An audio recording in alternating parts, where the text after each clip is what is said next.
Hi, I'm Craig the Geologist, and today I'm answering the question you've never asked. What's underneath the Great Wall of China? To answer that question, we're going to ignore the other 13,000 miles of wall and just focus on this westernmost section of the Ming Dynasty wall near Jiayuguan, China. This is built along the ancient Silk Road and is one of the older sections of wall.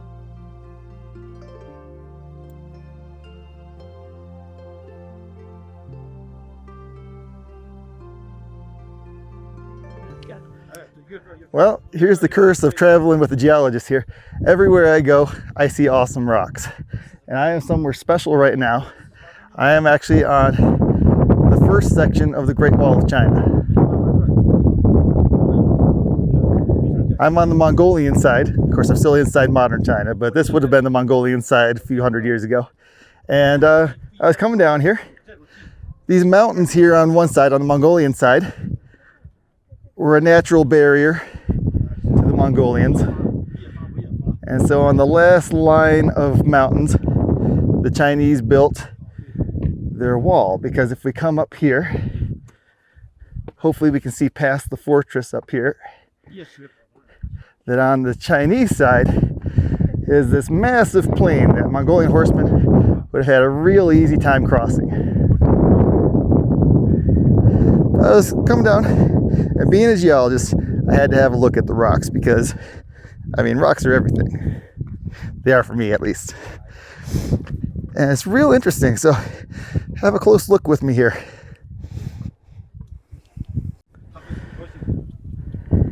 So at first I was thinking these were igneous rocks of some kind. Very dark colored, a lot of green in them. I was thinking maybe basalt or meta-basalt or something like that. I really don't know the geology of this area well at all. But then I encountered this stuff in here. Well, these, you see, are clasts. These are rounded pebbles. Well, that doesn't belong in igneous rock at all. And then it kind of fades away, and then you get a lot of these clasts in here. A whole bunch of them, absolutely all over the place. And then they kind of disappear again. It gets real smooth. Well, what we have here is a meta-conglomerate. What we have here is what used to be layers of sandstone and conglomerate from periodic flooding and river deposits.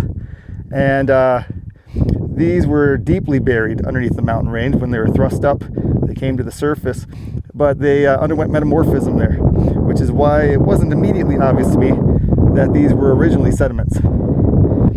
That metamorphism darkened the rock, caused the sand grains to fuse, but these large clasts weren't able to change very much. And so you have those preserved, and it kind of reveals to us that it's a metasomatized, that's the word for a rock that's undergone metamorphism, conglomerate in sandstone, becoming what we would probably call a quartzite here, and a metaconglomerate. That's the curse of traveling with a geologist, though. Everywhere you go, there are rocks. And everywhere I go, my family has to wait for me to look at them. They're subjected to my learning whether they like it or not. You can change the channel, you can click to a new video. My poor family has to deal with this 24/7. My family didn't wait for me. These guys know better than to wait for me. If they don't take off without me, I'll spend all day looking at those rocks. And if they don't run fast, I'll make them listen to a lecture about the rocks as well.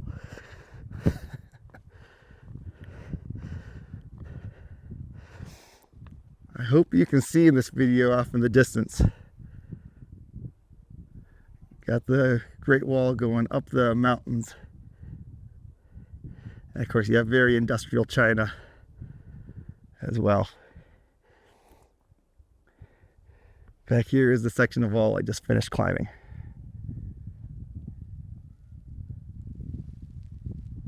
And up there, the fortress.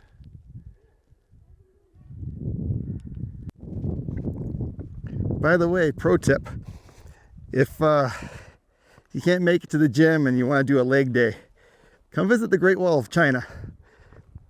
I haven't been to all the sections, but I'm pretty sure every section there's a lot of stairs. Holy cow.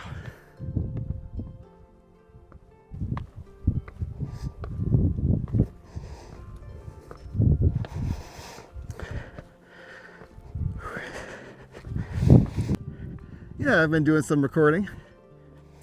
I hope viewers of my channel will enjoy this. If you don't, let me know in the comments, but be nice about it. Trolls will be blocked.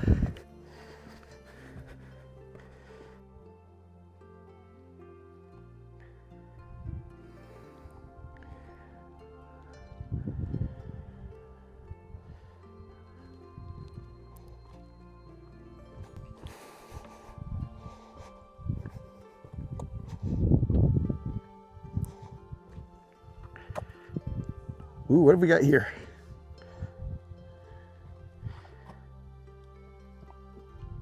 More metamorphic rocks. This is looking very slaty though.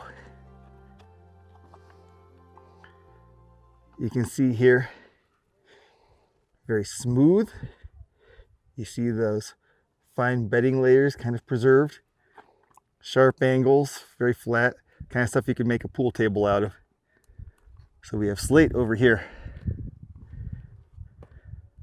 Slate, of course, starts off as a siltstone, so it makes sense that these ancient sedimentary units had silts, sands, and conglomerates all layered one on top of the other. And so now you've got quartzites, slates, and meta-conglomerate all popping out in this mountain here. Oh, take a look at the layering on this. That's your classic slate right there. Almost shaly.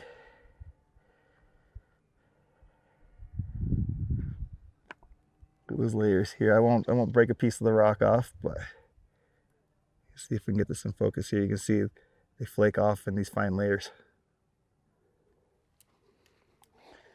Beautiful rocks. And see, this is what I'm talking about. My family's waiting for me to come down.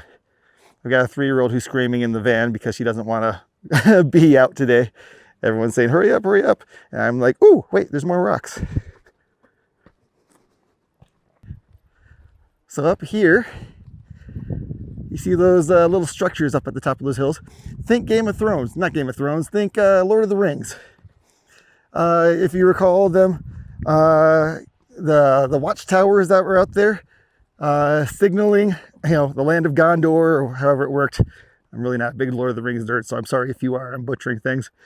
But, sending advance warning of enemies approaching. That's exactly what these structures were used for. These were your lookout posts, watching for dust from the Mongolian hordes. And as soon as they saw it, they would signal the army to come to that section of the wall and defend it.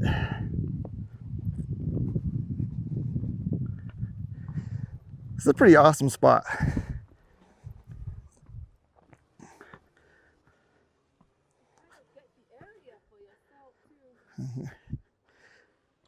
This is in the Gobi Desert, in an area next to the city of Jiayuguan, I believe. Jiayuguan. Jiayuguan, thank you. That's my wife correcting me. Jiayuguan. And this is known as being the first section of the wall. This is one of the earliest built sections. The wall here is not made out of the massive bricks that you get around Beijing, which were built about 400 years later. These are earthen, basically adobe structures made of mud and straw.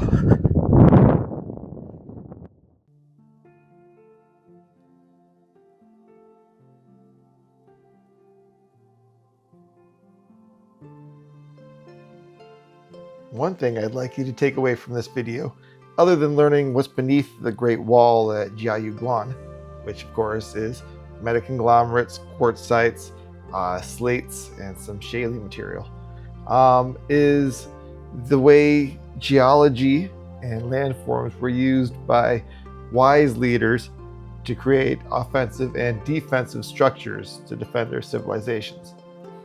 In this case, the Chinese leaders during the Ming Dynasty decided, hey, if the Mongolians are going to come at us, we'll let them cross a couple of dozen miles of these very jagged mountains in the desert. And once they're wore out, along that very last ridge that borders the very large plains that they can cross very easily, will build a wall.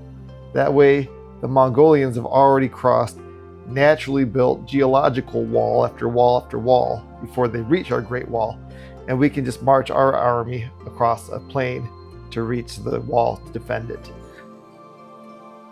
Both here and around the world, landforms and geology have played a major role in shaping world events throughout the course of human history. With that said, geology isn't just something that you can always use. You also have to follow the rules of geology if you're building with these landforms. And so you have to carefully follow the ridge. If you're going to come off of the ridge, you have to wind your way down in such a way that your wall isn't going to be immediately destroyed next time it rains or there's an earthquake. Another rule you got to follow is making sure that water, particularly rivers and runoff, doesn't destroy your wall, because you don't want your wall to become a dam. And look what I found as I flew the drone over here. There's a structure built right into the wall, allowing the water to pass through.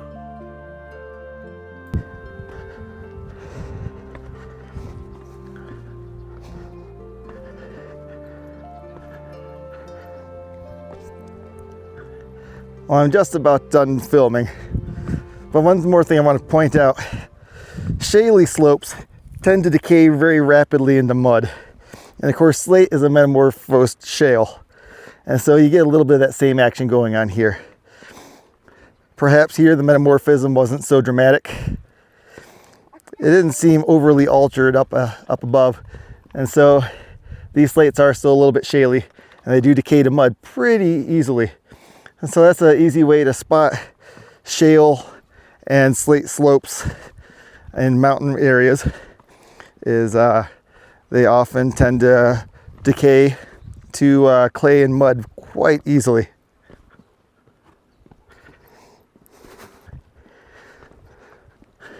All right, my family's going to be angry if I don't stop filming, so I am signing off. Thanks for joining me.